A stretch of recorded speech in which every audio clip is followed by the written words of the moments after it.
কোথায় নতুন প্রেসিডেন্ট? কোথায় একবার দেখি তোমরাটা। হে কি কে তোমরা? হ্যাঁ, আর দুম করে উঠোনে কি করে ঢুকে বললে?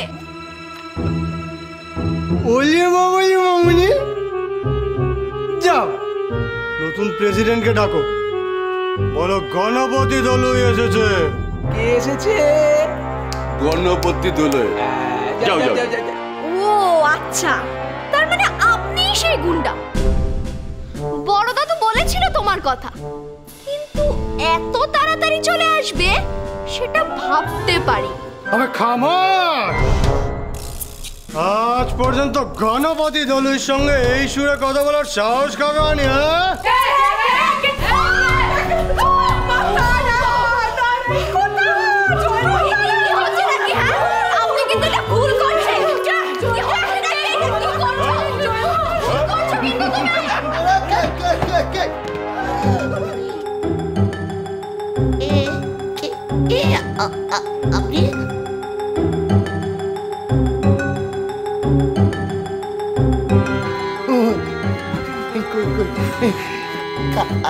আপনি দাঁড়াও দাঁড়াও দাঁড়াও, ওনার সঙ্গে আলাপ করিয়ে দিই। ইনি হচ্ছেন গণপতি দলুই, আর ইনি বড় দাদুকে খুঁজছেন, আর ইনি এই বন্দুক দেখিয়ে আমাদেরকে ভয় দেখাতে চাইছেন। তুমি কি ভেবেছো? হ্যাঁ, এই বন্দুক দেখে আমরা ভয় পেয়ে যাব? বড় দাদু, ও বড় দাদু, তুমি কোথায় গো? তাড়াতাড়ি এসো। কিসের এত হল্লা সারাক্ষণ? কে?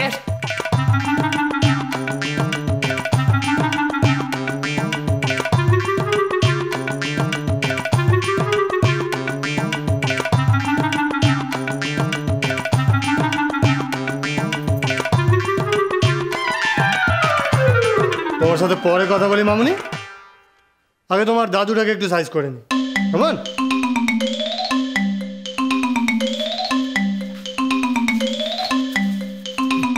নমস্কার হরিদাস বাবু।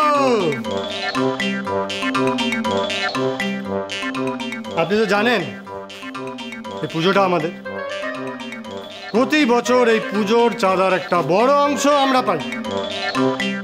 এবছর ওস্তাদ হাজতে রয়েছে, তাই চাঁদাটা একলা একলাই কিন্তু সালটা দেবেন না।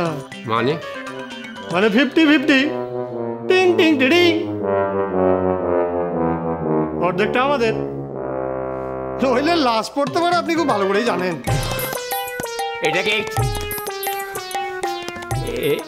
কি হুমকি নাকি?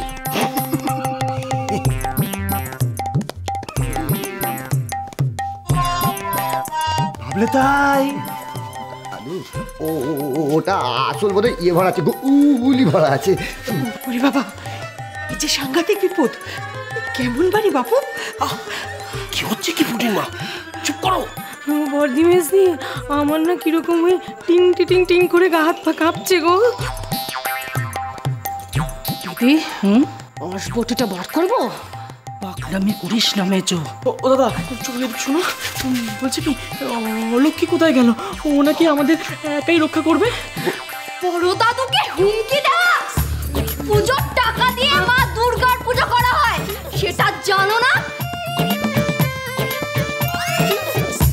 क्या कर रही हो মামুনি? এটা কিন্তু ঠিক হচ্ছে না। নেহাত লেডিস বলে পার পেয়ে যাচ্ছ। মা দুর্গাও কিন্তু একটা মেয়ে ছিলেন, তিনি একা অসুরকে বধ করেছিলেন, সেটা মনে আছে তো? আর পুজো কিন্তু এখনো শুরু হয়নি, শুরু হওয়ার আগে এত পাপ করলে মা দুর্গা ছাড়বেন না কিন্তু। হ্যাঁ বটে বটে, দেখে নেবো, আর ছেড়ে দিলাম। হরিদাস বাবু, সন্ধি পুজোর মধ্যে ওই টাকাটা রেডি না থাকে না, ততদিন কিছু করবো না। তারপরে দেখবেন। এটা দেখেছো তো? क्या कर रही हो?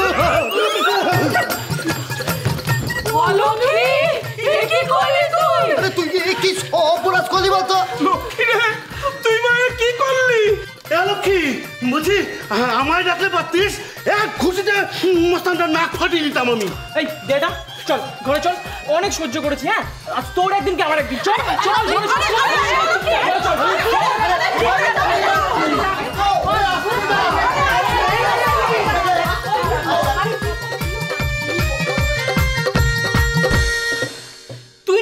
ভাবিস? হ্যাঁ, দেবী চৌধুরানী গণপতি দোলের সামনে এত তেজ দেখানোর কি দরকার ছিল? তা আমি কি করবো? হ্যাঁ, বাড়িতে এসে একটা গুন্ডা বড় দাদুকে শাসিয়ে যাবে আর আমি চুপ করে বসে দেখবো?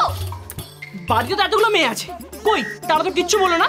তোর এই হিরোগিরির জন্য না আজ আমরা সকলে বিপদে পড়বো। যাও যাও, ওরা কি করবে? হ্যাঁ, যারা বন্দুক দেখিয়ে হুমকি দেয় না তারাই আসল বিদ্যুৎ ডিম হয়।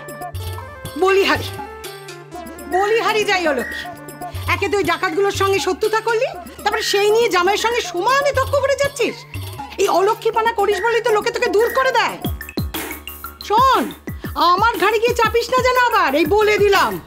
জামাই বাবু যদি কোনো ক্ষতি হয়ে যায় কি করবে? হ্যাঁ, আমি আছি না।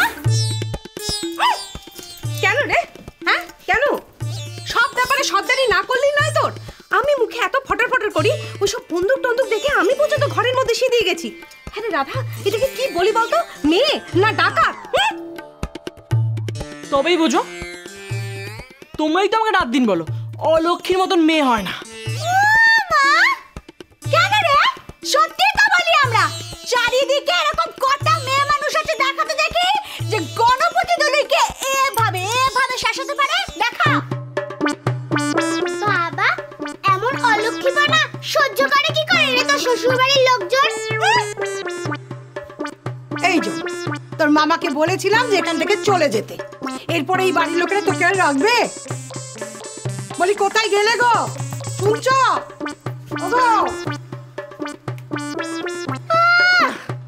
দেখো কেমন ভালো মানুষ হয়ে দাঁড়িয়েছে। দেখো ও বৌদি, ওকে কিছু বলো। শুনলি তো, দাঁড়িয়ে দাঁড়িয়ে লোকের এতগুলো কথা শুনলি? কেন রে, মেয়েদের মতো একটু হাফ হাফ করতে তোর কি খুব কষ্ট হয়?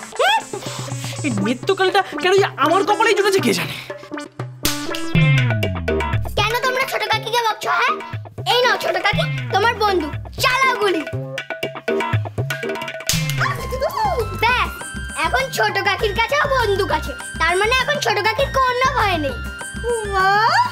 অলক্ষী, তাহলে তুইও এখন বন্দুক চালাবি? শোনো রাধা দিদি, আমার এসবের দরকার হয় না বুঝলে। ওই ভীম গুন্ডাকে আমি এমনি তাড়াবো। হ্যাঁ, এই শোনো শোনো শোনো, দেখা যাবে গণপতির বন্দুকের সামনে না তোর তেজ কত। এইটা ভাই ধর তো, চল।